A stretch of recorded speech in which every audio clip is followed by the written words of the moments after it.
Good morning. Are you Victor Charles Campbell Jr.? Yeah.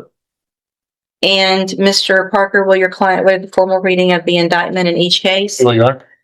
And it looks like we are going in 21-36426 and 22-39050, correct? There's also a dismissal in 305. In cause number 21-36426, you're charged with a third-degree felony offense of evading arrest or detention with the use of a vehicle, and that's from November 28th of 2020. The indictment further alleges that you were previously convicted of assault family violence, a third-degree felony, December 5th of 2014. And how do you plead to that charge? Okay.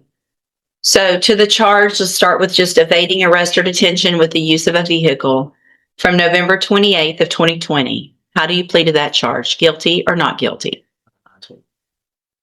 It's guilty or not guilty. Either you did it or you didn't do it. I thought that's what the plea was. There's a plea agreement means in my court, you either enter a plea of guilty or not guilty. Guilty. Okay. Mr. Campbell, I understand that you're already doing time for a murder and that you don't really care about what's going on today. Saying I plead no contest because he never even went over the indictment with me. Yeah. I find that hard to believe. So here's the thing. Actually, be honest, I just only been here for like about 30 days. So I got like 3 weeks or 30 days and about 2 weeks of being here. Here's a picture over here. Yeah. So the nature of the crime, no cause number, and the magistrate, as far as the indictment, I never received one.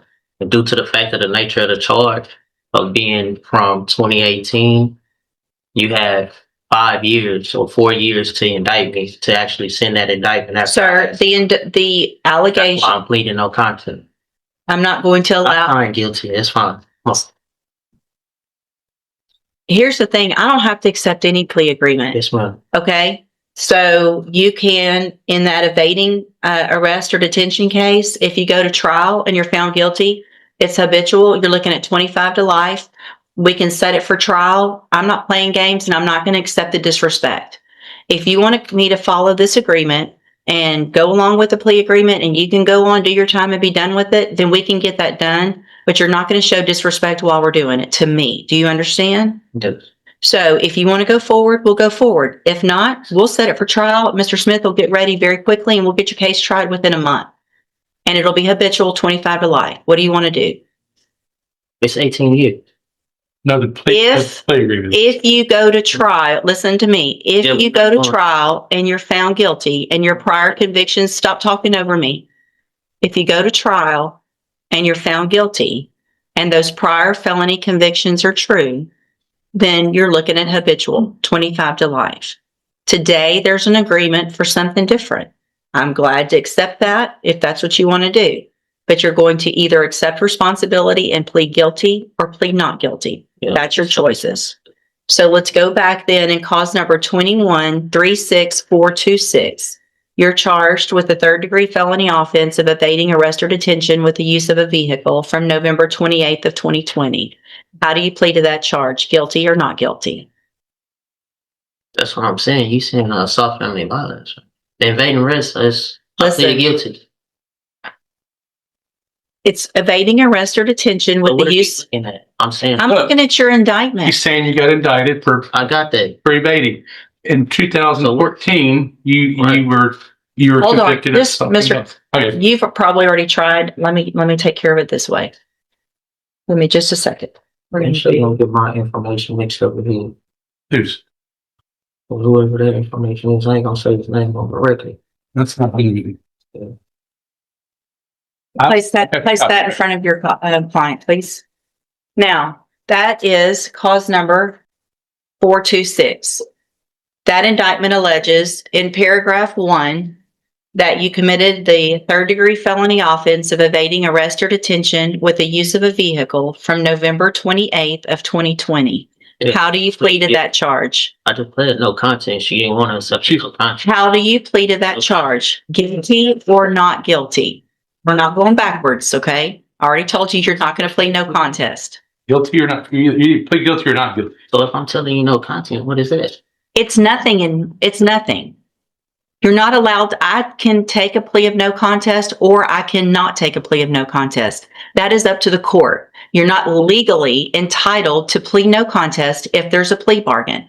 I'm telling you, if you want me to accept the plea agreement, you're going to plead guilty or not guilty. I've already told you that. I'm not going to tell you again. If I have to tell you again, guilty or not guilty, I'm saying, period. I'm about to set your case for that's trial. saying that I'm not. That's basically saying that I'm. We're not going to argue the law. I'm not, or I'm guilty. We're not arguing That's the law. basically just saying that I state that. I'm not going to Go argue ahead. the law Fine, with no you. guilty. Just sign. Go ahead. I don't- That's guilty. Go ahead. That's what y'all want anyway. Listen, I'm cool, ma'am. Just go ahead. well, you're not. You're really not being cool, and you're making me very frustrated. Ma'am, I respect your call. Just go ahead and give me Nothing here. plead guilty. There you Okay. go. So you plead guilty to evading arrest or detention Yes, with ma'am. use of a vehicle. Okay. The next count, the next paragraph that you're looking at says that you were previously convicted of assault family violence December 5th of 2014. Is that true or not true that you have that conviction That's on true. your record? Okay. And that's not the same That's case okay. as far as Look- evading arrest, ma'am. That's two different charges. So if you really want to be technical as far as being a habitual, that's called a repeated offender. But Exactly. And that's, listen, so Mr. that's Campbell, 15. wow. I think. Do you want to come sit up here and be the judge? You're so smart. I don't know. If you needed some help, ma'am, I wouldn't mind. I feel like I might because I'm not understanding. Mr. Campbell, you're getting a deal to go on count one only, which makes you a repeat. I get that you've been through this before and you understand what's going on, but you're making this more difficult. If you go to trial, you could be habitual. Today, if we take this great plea agreement, it's repeat. I understand that. I've been doing this for 30 years. Okay? So, did you enter your plea of guilty freely and voluntarily? Guilty. Did anybody force you to plead guilty today? No. Okay. So I have let's go to the next case then. In cause number, and here's that indictment. And in this case, we're just going on count one. Count one only. So in this case, we're going on count one only. So it's just the offense of tampering with physical evidence, a second-degree felony from November 28th of 2020. And how do you plead to that charge? Guilty or not guilty? Pleading no content, but guilty now. So are you pleading guilty to this charge? Yeah. Okay. Actually, And did anybody force you to plead guilty in cause number 2239050? we just answered it, man. I know I have to ask you in each case. It's required by law. It's required by law that I ask you that in every case. Just pleaded guilty. Okay. And nobody forced you to do that, right? Speak up so the record can take it No, down. I think you did. You did, but let's go. So no. Okay. So I have in both of those cases here on the tablet some documents that have your signature on them that the state's marked as exhibit number 1. Before you signed those, did you go over them with Mr. Parker? The documents on the tablet, y'all have that? And do you understand if that you'll be waiving or giving any right to appeal? Yes or no, please? Do you understand that? And what we signed the document. Okay. You have to answer out loud, yes or no, so that the record's clear that you understand, that I know you understand what you signed. Okay. I'm not trying to, doesn't have to be that difficult.